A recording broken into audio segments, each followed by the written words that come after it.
The Bulls won championship number 6 on June 14th, 1998. About a week later, the first domino fell. That one was only a matter of time. Phil Jackson and Jerry Krause were not on good terms. All right, welcome back to the show, everyone. Hope y'all having a good day so far. So I wanted to check out this video from Secret Base, and this is actually from 6 years ago now, so it's an oldie, but nothing really changed with this. So I think it's still very valid right now. This is titled How the Chicago Bulls Self-Destructed After Michael Jordan and Phil Jackson Left. #collapse. And yes, there are quite a few Bulls fans who are part of this community, and I hear from you guys in the comments, and it seems like all the badness that's happened since 1998, it seemed to almost have like erased those 6 championships in a weird way. And then I'm always the first one to point out, hey, at least you guys got 6. We got 0 over here in Phoenix, you know, but I thought this would be interesting for you guys and for the rest of us to kind of understand what it must be like going from the top, you know, like basically, you know, a decade of being on top and then not being able to even get back to the finals since then. And then to have like those couple of years where, you know, the team was looking good again with Derrick Rose and all that. And then just to have it kind of undone once again. And now it's kind of like a limbo mode, like an eternal rebuilding phase. But anyways, you guys, this is from Secret Base. I'm going to link the original video down below in the description. There you'll see a list of channel members. Thank you very much, channel members. I appreciate you all. And yeah, everyone, please like the video. Let's kick back and enjoy this one, all right? Here we go. In 1998, the Bulls did it again. Michael Jordan's team accomplished something Well, I'm sorry, that's a cool image. Hold on. 1998. Dang. That's a really cool image. The Bulls did it again. Michael Jordan's team accomplished something legendary when they won 3 straight championships from 1991 to 1993. Then Jordan retired, unretired, and incredibly led the Bulls to another 3-year streak of glory. 72 wins and a finals victory over the Sonics in 1996, then 2 more rings from back-to-back defeats of the mighty Utah Jazz, punctuated by MJ's iconic series-winning shot. Yeah. Just like the first three-peat, Jordan had an ideal squad around him in the late 90s. He still had his second superstar, the do-everything, stop-everyone, eternally underappreciated small forward Scottie Pippen. And he still had Phil Jackson, the coach who became an icon himself by speaking in riddles, orchestrating egos, and administering the triangle offense designed by his mentor and assistant, Tex Winter. Yes, sir. But Tex deserves so much more credit. And I'm so glad Jordan always talks about Tex. And Kobe talked about Tex a lot too, because he was the brains of this. He was the brains of it. Phil was the spiritual guide of it all. Like, they needed each other. Many of these role players were new for the second go-round. Ron Harper, the perfect tall defensive point guard to complement Jordan in the triangle. Dennis Rodman, moody, eccentric, and brilliant at protecting the basket.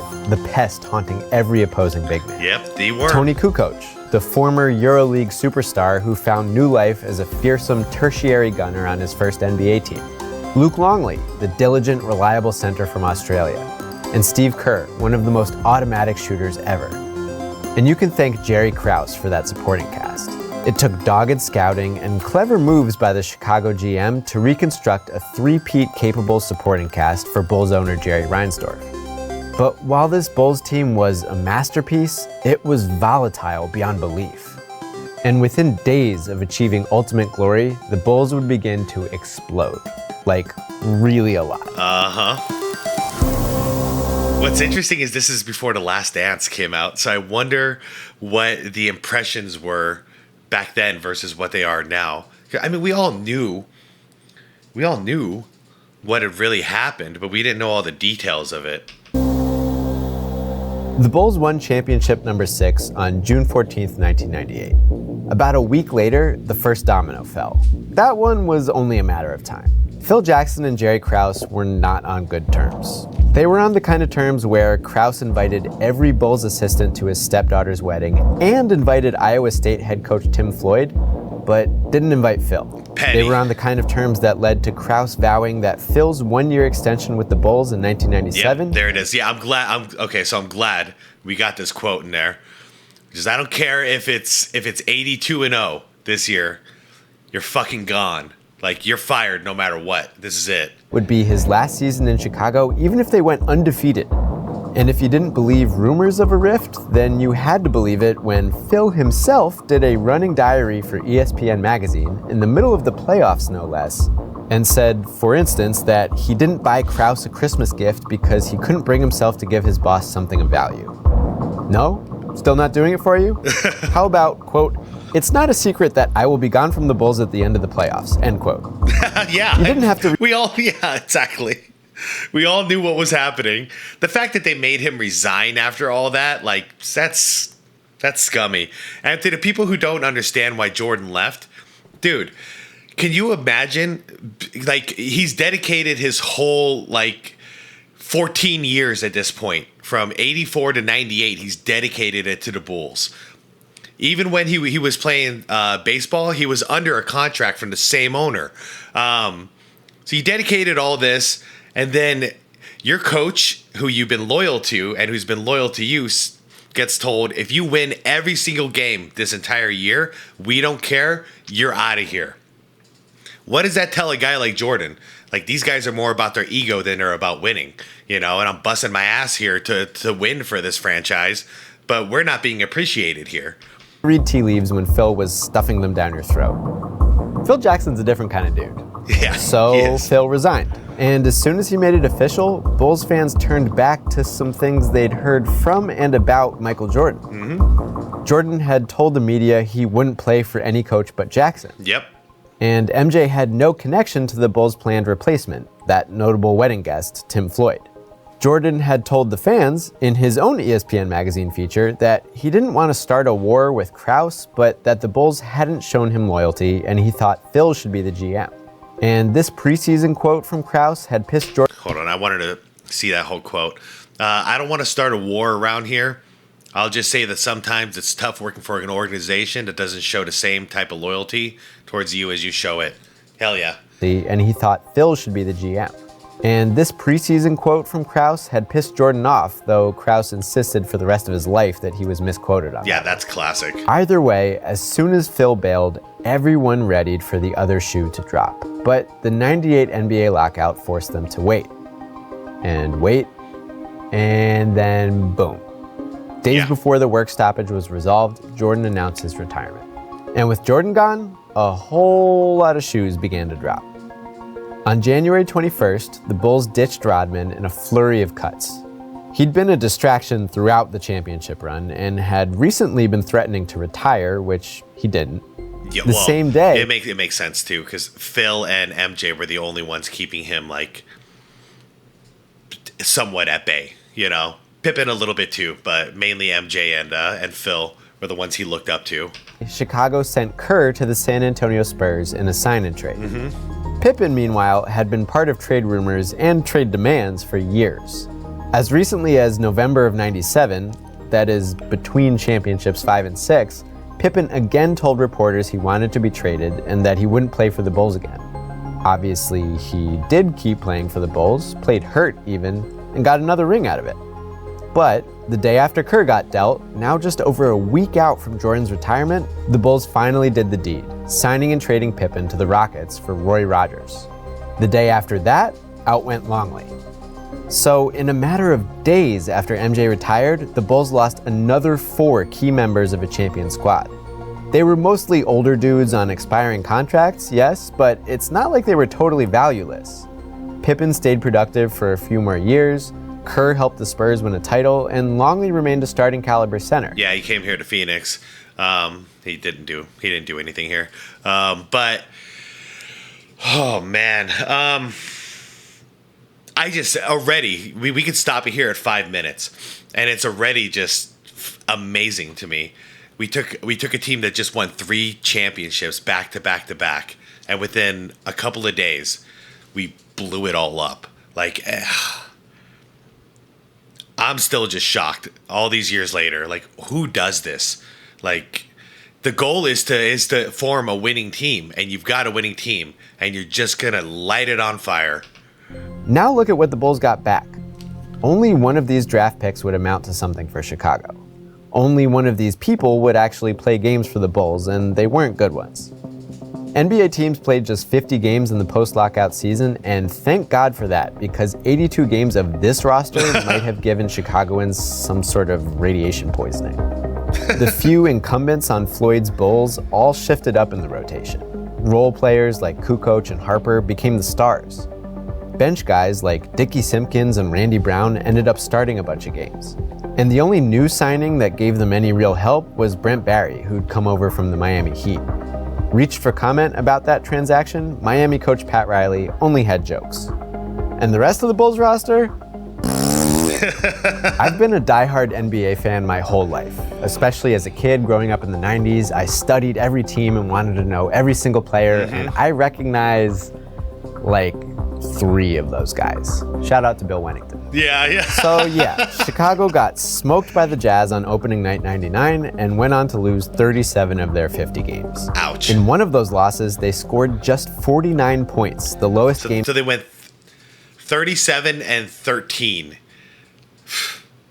Total for any team in the shot clock era. 40, oh my God. 49 points. All that losing helped Chicago win the lottery, and Krause had himself a fantastic 99 draft. Oh, Elton Brand. With the first pick, Duke star Elton Brand. Yeah, good With pick. the mid-first rounder they'd acquired in return for Longley, a St. John's product by the name of Ron Artest, or at least by that name for the time being. Oh, well, that just tells me the Phoenix Suns could have drafted Elton Brand, but we got rid of our draft pick to get Luke Longley. Okay. I never knew this. And Damn. over the next year, Krause would put the finishing touches on his dismantling of the 98 champions. In September 99, the Bulls released Harper, who immediately became a starter for Phil Jackson and Tex Winter's next triangle project in Los Angeles. During the season, Chicago traded away Kukoc. So just a year and a half removed from this, Jerry Krause had purged every single core member of the Bulls' three-peat roster. All of them but Jordan were people Krause put there himself, yet a remarkable number of them left him on bad terms.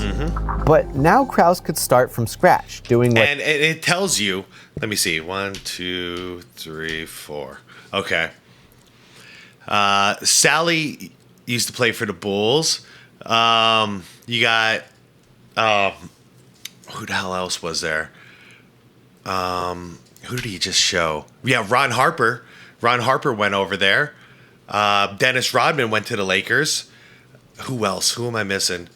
Scottie Pippen was helping train out here. Tex Winter came to the Lakers. So, the whole reason I'm pointing this out, and there's probably a couple more I'm missing, but the point is, you can see where the loyalty's at. Like, everyone was loyal to Phil. So... I don't care what anybody says. Like, I don't think Phil, in any reality, deserved that kind of treatment that he got from the Bulls organization.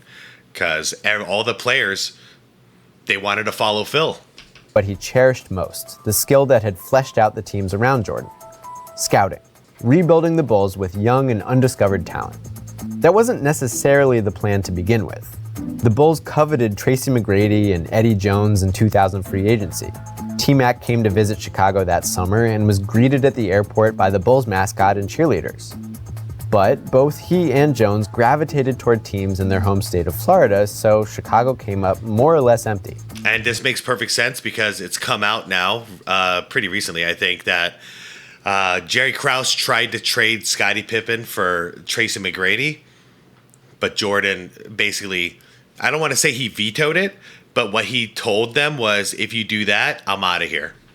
You know what I mean? He flexed his power on that one. It's like, you don't get rid of my best teammate ever. And I mean, I get what Krause was trying to do. He was like planning for the future.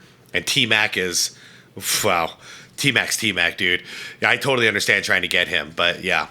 The reason I brought that up is because it shows that he's been interested in T-Mac for a couple of years at this point. Thus, the Bulls were left to continue building with their selections in the famously terrible 2000 NBA draft. Krause was busy that night. He picked Floyd's former Iowa State recruit, Marcus Heizman. Wow. Chris Mim was drafted number 7. Yeah. Turkoglu. Wow, you should have been up there higher. You went in under the radar. Q Rich. Okay. Wow, Mike Madsen. Kevin Martin, number 1. Darius Miles, number 3. Okay. Krause was busy that night. He picked Mike Floyd's Miller. former Iowa State recruit, Marcus Fizer, even though Fizer played the same position as Elton Brand. Then Krause moved the pick he'd acquired for Kukoc to grab Michigan's Jamal Crawford. Crawford would go on to have a long, entertaining career, mostly not for the Bulls. Fizer, not so much. He played a few okay-ish seasons, then tore his ACL, then faded out of the league and spent most of his career overseas. Anyway, the young and regenerating Bulls continued to suck. They won 17 games in Brand's first year and just 15 the season following. Holy cow. That gave Chicago the best lottery odds in 2001, but they fell to the 4th pick. The Wizards, now run by none other than Michael Jordan, held the top spot, which, yeah. Krause went ahead and overrode his bad luck, boldly trading his rising star, Brand, to the Clippers for the 2nd draft pick, Tyson Chandler. Okay. To be fair to Kwame Brown, didn't he play in the NBA for like 12 or 13 seasons at least? You know, I know he came. One thing I don't understand, I know he didn't match expectations. He came out of high school. Of course, he wasn't going to be like, you know, a legend right off the bat, you know, his first year in adulthood or his second year in adulthood. But the fact that he kept getting contracts to play for teams for like 12 or 13 years, I think we're a little too harsh on the guy. I think it's just because there was unrealistic expectations placed on him, you know? And I'm not saying like, oh, he's God's gift to basketball. Like, no way, no, I'm not doing that. But I'm just saying, I don't think he gets a fair deal. Because if he was the biggest bust or whatever that like mainstream media wants to call him, wouldn't he be out of the league after his first contract ran dry? No one would give him a deal. To me, that's what a bust is. You know, you turned out to be a phony or whatever, and you're gone before we even got comfortable with you. But somebody who sticks around for over a decade, I don't know. Let me know what you think about it. I always have a hard time with the Kwame Brown thing. Like, I think he gets a bad rap. And at 4, Chicago snagged local prospect Eddie Curry. Both big men, both straight out of high school. A new, super young front court of the future assembled in one night. Chandler and Curry were picked on either side of 2002 Rookie of the Year Pau Gasol, but still, the new baby Bulls looked promising. And this truly was a baby team. Even Krause's free agent signings around this time tended to be youngsters, guys like Brad Miller, Ron Mercer, and Eddie Robinson. The Bulls stayed terrible, and their youthful makeup got kind of muddled. The rookies didn't really play enough, and in February of '02, Krause sent Artest, Miller, and Mercer to the Pacers for a package headlined by the older Jalen Rose. Rose became the uninspiring go-to player for a team that finished with just 21 wins. Krause was getting criticized by this point for detonating the post-Jordan Bulls and for failing to make progress since. There's a famous quote from Jalen Rose, because when he signed with the Bulls, Scottie Pippen signed with the Bulls. It was his final year, his farewell tour, and he got paid big. Like, the Bulls finally paid him big. And so he was going to, you know, say farewell, blah, blah, blah. And Jalen Rose is looking around the locker room going, you know, he sees Pippen now too, and he's like, we got a good roster.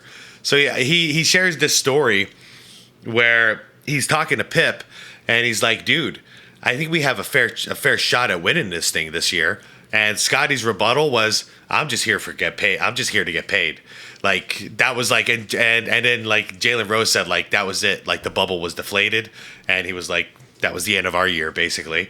Because we knew, like, yeah, we weren't really here to win a championship. This was a year where Scottie Pippen's getting paid. And apparently that's all that really mattered. So I was kind of surprised when I heard that back then. But now that I know more about Pippen and his money obsession, this made sense. He wasn't even trying to win anymore. It all out, since the Bulls had critics even when they were winning championships. Anyway, Chicago went back to the lottery, where they were dealt the 2nd pick in the '02 draft, just missing out on Yao Ming. They still got Duke point guard Jay Williams, who had a solid rookie year and helped the Bulls inch forward to 30 wins. The other youngsters also started to ramp up a bit under their new coach, who was a former Bull. not that former Bull. Jordan's second retirement wasn't his last one, it turned out, and he'd moved from managing the Wizards to playing for them. No, the Bulls replaced Floyd with Bill Cartwright, the same person who Krause had once acquired as a player in exchange for Charles Oakley. That was back in 1988, one of Jordan's earliest points of irritation with his GM. And then Cartwright and MJ won 3 titles together. Oh, and a much older Oakley was back on the team when Cartwright took over as coach in the middle of the 2002 season. That surprises me, by the way. That surprises me. So he went there, and then I think Oakley got around, actually, because he was hanging out in Washington too, and I can't remember if he was part of the roster or if Jordan just wanted him around doing a job or two. But Kwame tells stories about Oakley being around a lot during that period in Washington. The Bulls are so weird. Anyway, the slight upward trend coming out of the 2003 season ran into sudden tragedy. Injuries sustained in a motorcycle crash ended Jay Williams' career after just 1 season. And by the time of Williams' accident, Krause was gone. He resigned in April of 2003 to tend to his health, ceding management duties to another former Bull, John Paxson. The team that Krause left behind was just starting to come together. But the core that eventually led Chicago back into playoff contention in the ensuing years was built entirely by Paxson. He swapped out Krause's guys, made some strong picks of his own, swung one horrible draft day trade in 2006, then hit the lottery jackpot in 2008 and zoomed upward from there. Looking back at the intervening period, some of the young talent Krause collected for the Chicago rebuild never got a chance to pan out. Fizer and Williams were both deeply unfortunate. But Krause's scouting eye did prove sharp. Artest would become a Defensive Player of the Year, All-Star, and champion on other teams. I was going to say, the problem is they didn't keep him. Same with Elton Brand. Elton Brand was a regular All-Star on another team. The guy he got traded for. The guy was an MVP contender for a couple of years there in LA. Would also become a champion, All-Star, and a Defensive Player of the Year. Yes, huge part of the Dallas Mavericks team that beat the Big Three Miami Heat in 2011. Big key factor. On other teams. Even Brad Miller went on to become an All-Star. You guessed it, on other teams. Listen, rebuilding a champion is tough, especially when you've just lost the game's best player and best coach. Chicago probably could have benefited more from their destruction if they were patient, or if they hadn't alienated so many people in the first place. Instead, the Bulls dissolved their aging and disgruntled championship team with haste, shipped out future stars well before they peaked, and slogged through deep doldrums before new management built their next contending team. Michael Jordan's final shot closed the curtains on one of pro sport's most impressive dynasties. The valley following that peak was nearly as impressive. The Bulls sunk as deep and as fast as any champion ever has. Guys, I didn't recall those seasons where you guys were winning 15 games a year. Like, damn, man. Wow. I don't even know what that must have been like, because our team's never won over here. But to fall from grace that fast and that harshly, man. Theirs was a truly monumental collapse. Thanks for watching Collapse. If you want to learn more about the last day of that Bulls dynasty, check out this episode of Rewinder. Nice. Or if you're just into collapses, then watch more of the series here. I remember Gruden's Bucks. All right. I can speak for myself and say, as a Bulls fan, as a Jordan fan and a Phil Jackson fan, and I love the Bulls, man. Though the Phoenix Suns were my primary team, the Bulls were always my secondary team, obviously. And Jordan was the whole reason I cared about basketball to begin with. Watching what happened in Chicago absolutely broke my heart. When Jordan left in '93 to go play baseball, that was sad, but it didn't break my heart because I'm like, the team will continue without him for now, you know? And good luck to the team, and I was watching him all the time too, still supporting him. But in '98, when it wasn't, you know, it was done by the front office to just blow this team up like this, that broke my heart because there wasn't, you know, you blink and it's the next season, and this team does not resemble this three-peat dynasty championship Bulls team in the slightest. No one's there. You know, like we saw here, it was like Tony Kukoc was there. And like, who else? You know, like Bill Wennington.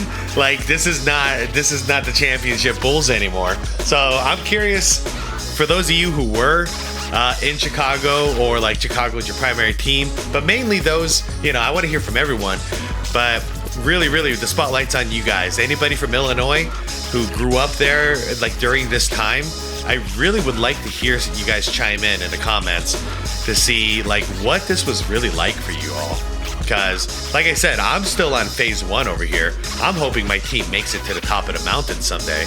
But then to make it there and stay up there basically for 8 years, you know, like this is just standard practice now. The Bulls are on the top of the mountain. How did it feel when you guys were like winning 15 games? And like, did you feel that there was any hope for the future? Did you feel like you guys are cursed because of what you did?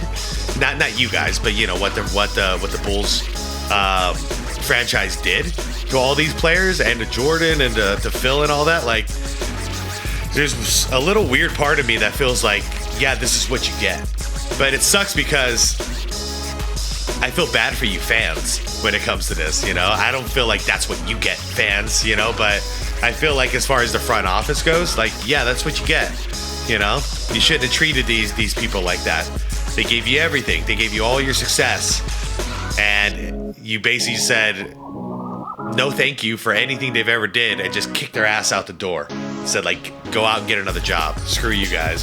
So I never agreed with that kind of treatment. And I don't know. Because when D Rose was on the rise, all of a sudden I was like, dude, do it. You know, bring in the next era of Bulls success. You know, I was really excited watching Bulls games during that time. Anyways, you guys, these are all my thoughts. Let me know what you guys think.